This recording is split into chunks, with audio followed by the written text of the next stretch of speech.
Oi, gente, tudo bem? Bom, como vocês sabem, a gente vai ter que fazer essas aulas assim agora, né?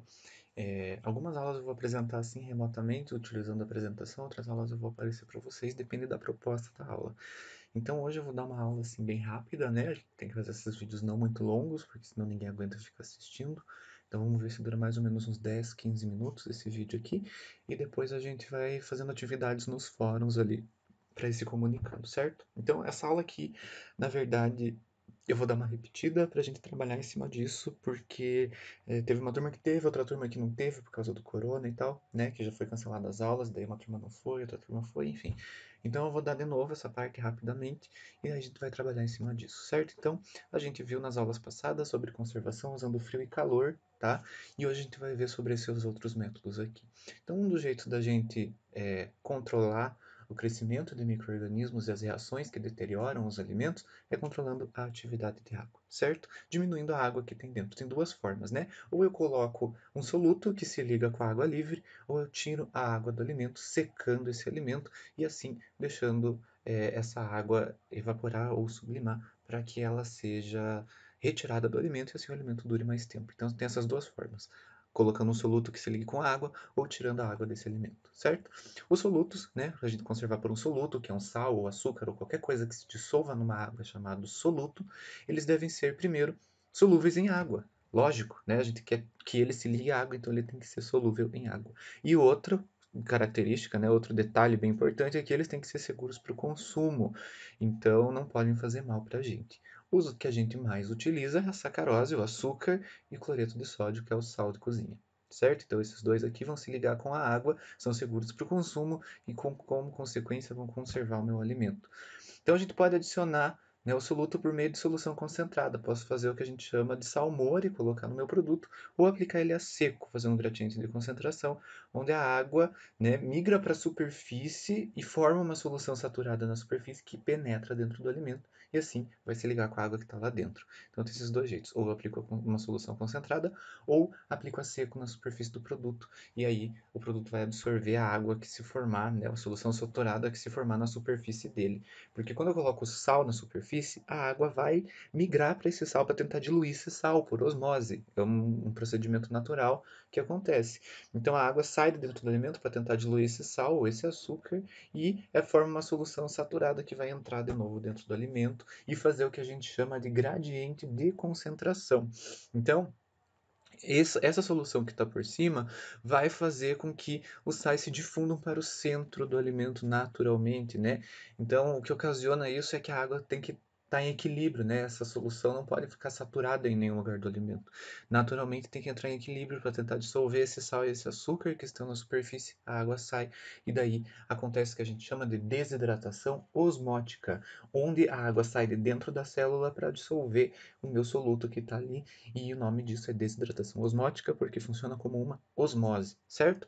Então esses sais saem da superfície e vão para o centro do meu alimento. Então, assim, consequentemente, à medida que vai passando um tempo, então é um gradiente, à medida que vai passando o tempo, a concentração no interior do alimento aumenta e, como consequência, óbvio, a atividade de água é diminuída, porque essa água está agora ligada com esse soluto, ok? Dá para usar em vários alimentos, então presunto, bacon e embutidos em geral utilizam essa conservação por soluto.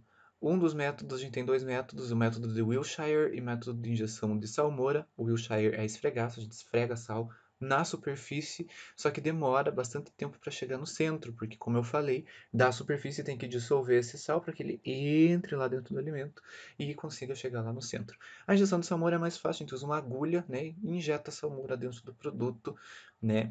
Geralmente esse soluto ele é adicionado e depois ainda é seco, né? Então a adição do soluto pode ser uma etapa prévia à secagem, então a gente adiciona o soluto para secar depois, tá?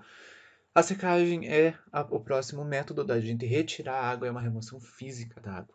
Então, neste gráfico aqui, que é o gráfico do ponto triplo da água, né, onde a gente tem um ponto onde a água existe em sólido, líquido e vapor, numa certa pressão e numa certa temperatura, certo? Onde a gente tem a remoção física da água. Tem dois tipos de remoção da água. A primeira é a evaporação e é feito sobre pressão atmosférica. Então, a pressão atmosférica aqui é 760 milímetros de mercúrio ou uma atmosfera, certo? Em uma atmosfera, Na temperatura aqui de 100 graus é onde o líquido passa a ser vapor. Então a água evapora nesta temperatura aqui. Se a gente diminui a pressão, o líquido ele vai se transformar em vapor numa temperatura menor. Percebam, quanto mais eu diminuo a pressão, menor vai ser a temperatura para eu transformar de líquido em vapor. Se eu tenho uma pressão muito baixa, em vez de passar de líquido para vapor, a gente tem ele passando de sólido para vapor nesta linha aqui. Então, se eu tenho uma pressão muito baixa, o vácuo, por exemplo, pressão quase no zero aqui, numa temperatura de congelamento menor do que 0 graus, a gente já tem ele passando de sólido para vapor. Este processo de sólido para vapor a gente chama de sublimação. E ele é feito então a baixa pressão, abaixo do ponto triplo, na temperatura de congelamento, e é o processo de liofilização. Tá? Então, a gente tem os dois processos aqui: a evaporação de líquido para vapor, que a gente já conhece, e a sublimação, que é abaixo do ponto triplo de sólido para vapor. Ok? Qualquer dúvida, me pergunte ali no fórum. Secagem a ar e liofilização, então, são dois métodos. A por contato é pouco utilizada porque muda muito os alimentos. A por contato é como se eu fizesse uma panqueca, né? Joga ali uma massa líquida, né, que eu preciso secar, e quando encosta na superfície quente, aquela água evapora e fica, né, vira um pó, digamos assim. Secagem a ar, a água evapora da superfície, a água do interior migra até a superfície para poder sair, então ela só sai da superfície, ela não vai sair lá de dentro, né? A gente precisa fazer com que a água migre para a superfície. À medida que o alimento se torna mais seco, o gradiente diminui e tem um período de taxa decrescente. Então, como é que funciona? A gente tem um alimento aqui, a gente tem o que a gente chama de camada limite. É nesta camada que a água sai do alimento. Para que a água chegue até aqui, a gente tem que ter ar passando aqui. Quando o ar passa, a água migra e vai saindo por conta dessa camada limite que se forma. À medida que vai passando o tempo, mais difícil vai perder água, mais devagar vai perder água esse meu alimento, certo? Então isso daqui que significa a camada limite, essa camada externa que é o alimento, onde o ar passando vai fazer com que a água migre dessa camada aqui para a atmosfera e de dentro do alimento toda a água vai começar a sair, né? Tem um teor crítico aqui de umidade, né?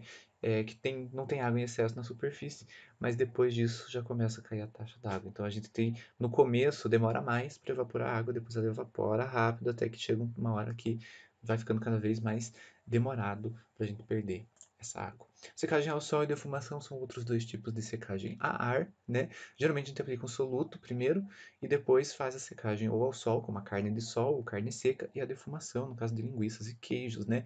Esse processo é de difícil controle, né? Então a gente não consegue controlar, às vezes está nublado, às vezes está muito quente, às vezes tem mais umidade e menos umidade relativa no ar, e a secagem ao sol acaba se tornando um processo de difícil controle. Já a defumação é um processo que, apesar de ser um pouco mais controlado, ainda é difícil, né? Controlar quanto de fumaça está saindo, qual é a temperatura dessa fumaça, então são processos de difícil controle, mas que ainda assim funcionam, né? Secam ali por passagem de ar em volta do meu alimento. Tem os secadores mecânicos, que usam ventiladores de ar quente, né? E essa diferença no fluxo de ar que passa pelo alimento aumenta aquela camada limite e faz com que aconteça uma evaporação um pouco mais facilitada. Tem três tipos: leito fluidizado, né, que eu já mostrei para vocês, que são aquelas partículas pequenas vibrando numa esteira que se transformam, né, são sólidas, mas se comportam como um líquido, por isso é leito fluidizado. Tem o túnel que passou uma esteira com ventilador em cima de ar quente, e tem a aspersão de ar quente, né, que são os atomizadores, que eu já mostrei para vocês que é como funcionam os sprays dryers, né, que fazem leite em pó, whey protein e clara de ovo em pó, tudo é feito em atomizador, certo?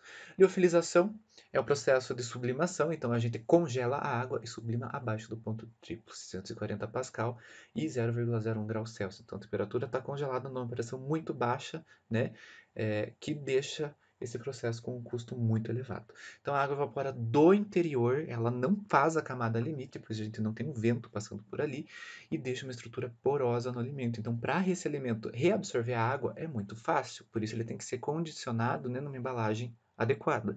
A qualidade fica melhor porque ele não perde cor e não perde voláteis nesse processo, ok? A secagem de superfície de contato usa um secador rotativo, então é como se fosse um cilindro, uma lata, um tambor, né, que vai rodando. O alimento em pasta gruda nesse secador rotativo, como eu falei, como se fosse uma panqueca, e aí vai recolhendo o alimento seco por raspagem. É difícil de controlar e os alimentos têm que suportar altas temperaturas porque eles vão modificar a estrutura, a proteína, vai gelatinizar amido, vai coagular proteína. Então, é só para alimentos que suportam essas temperaturas muito altas. Um alimento que utiliza isso daqui é o polvilho, né? A tapioca é feita dessa maneira. A gente pode usar vários aditivos também, né, para que a gente consiga modificar características químicas, físicas, biológicas ou sensoriais durante a fabricação. Então, qualquer ingrediente que faça isso é chamado de aditivo. Alguns aditivos melhoram características sensoriais, como corantes e aromatizantes, por exemplo. Outros melhoram características nutricionais, como por exemplo as fibras, e outros se convertem em alguns componentes que conservam os alimentos, como antioxidantes e conservantes. Os principais conservantes eu vou passar aqui para vocês e a gente vai fazer uma atividade utilizando eles, certo? Então, benzoatos a gente usa para pH ácido até pH 4, inibe leveduras e mofos e é encontrado em refrigerantes, sucos de frutas e conservas. Sorbatos, alimentos de baixa acidez com pH até 5, inibe mofo e levedura para queijos, bebidas, frutas e vegetais. Propionatos, inibe bolores para alimentos de baixa acidez em produtos de panificação, confeitaria e massas. Nitratos e nitritos conservam infecção cura em carnes, evitam esporos de Clostridium botulinum e estabilizam a mioglobina, formando nitroso mioglobina, certo? E esses aqui são um pouco perigosos, podem causar câncer. Os sulfitos são usados para conter leveduras, mofos e bactérias, evitar o escurecimento enzimático, é bastante utilizado em vinho e sucos de frutas.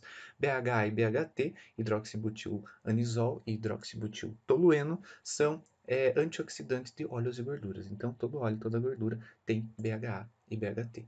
Além disso, nós temos os controladores de pH, que são os ácidos aqui, né? Que em meio ácido inibe a maioria das bactérias e não se desenvolve nenhum tipo, né? Só que a questão é que permite o desenvolvimento de mofos e leveduras, então por isso a gente tem que usar os outros lá, os benzoatos, os sorbatos, que vão evitar o crescimento disso daqui. Os principais que a gente usa é ácido cítrico, ascórbico, tartárico e fosfórico, tá? Para diminuir o pH aqui, certo?